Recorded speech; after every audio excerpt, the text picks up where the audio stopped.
So I was diagnosed with autism, Asperger's, and it got me thinking about the way I view people, but also about the way people view other people. And I'd like to share with you my observations. I believe this is how we see one another. Sorry, the pen at my friend's work that I stole was so much better than this one. Like this. A kind of a... It's two-dimensional. It's... You can't interact with it. It's just flat. And this is a stranger. They're just there. And then they're not. But that changes very quickly. Very, very quickly. We overcome this bystander effect. We see very quickly. So, for example, if you're on the tube, and or the bus, and the people across from you are reading a novel, and it's your favourite novel, it's very hard not to go, I love that book! I love that! Voldemort! I am so Voldemort! Do you know what I mean? You have that kind of urge. Or if you are maybe in a queue at the post office or the supermarket, and the people behind you are having a conversation, and it could be about politics, or it could be about a program you love. You find the urge to kind of join in, and suddenly we're seeing these people as people, not as two-dimensional objects. And it's an illusion. They're still the same person, but suddenly this two-dimensional object starts taking form in front of our eyes. And they become three-dimensional, they become something we want to interact with. Please do. Where's it gone? Off your hand! What's upsetting me, genuinely, Rachel, is that you're more impressed by the fact I own a dry white marker than I made a red ball appear from my eyes. So suddenly these third dimensions happen, and it's great. We recognise three dimensions. I know. Well, you're imagining the other side. You can suppose there's a red ball. It could be the picture of Krusty the Clown for all you know, but it's not. But it could be. And this is when we start seeing ourselves and others. And this is when great things can happen. Empathy. Empathy happens. Understanding happens. Rachel, could you hold your hand out like this for me, please? Put your elbow there and hold your hand out. Beautiful. So empathy happens. Wonderful things happen. Because we start seeing that one person is exactly the same. We have so much, it's absolutely fine, sir, really. Thank you. Thank you. One person is exactly the same. We have similarities. We are people. And what's even better, when you have one individual here and one individual here, because that's not where it stops. No matter where you are, no matter who you are, no matter where you go, no matter what you do, it's a simple fact that people always want to be together. I know. You know what's weird?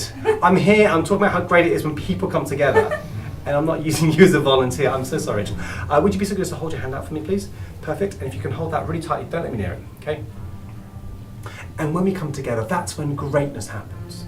That's when miracles happen. That's when civilizations happen. When people stop being individuals. Have a look. And we come together. Thanks. That's okay. Don't worry. I love you. So,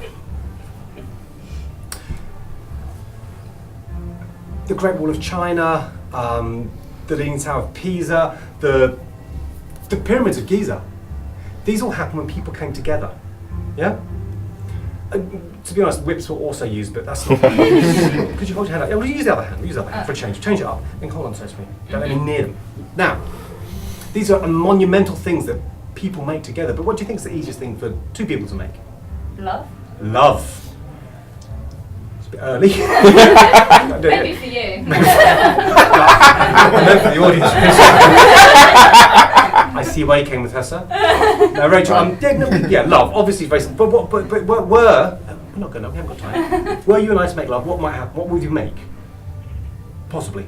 A baby. A baby. I would say the easiest thing for two people to make is a baby. Right. Okay.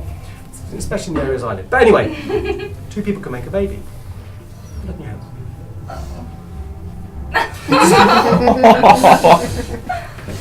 And there we are.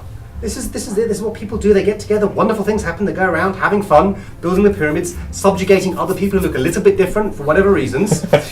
And that's what civilization and society basically is. But the issue is, not everybody is exactly the same, and some people end up looking a little bit different.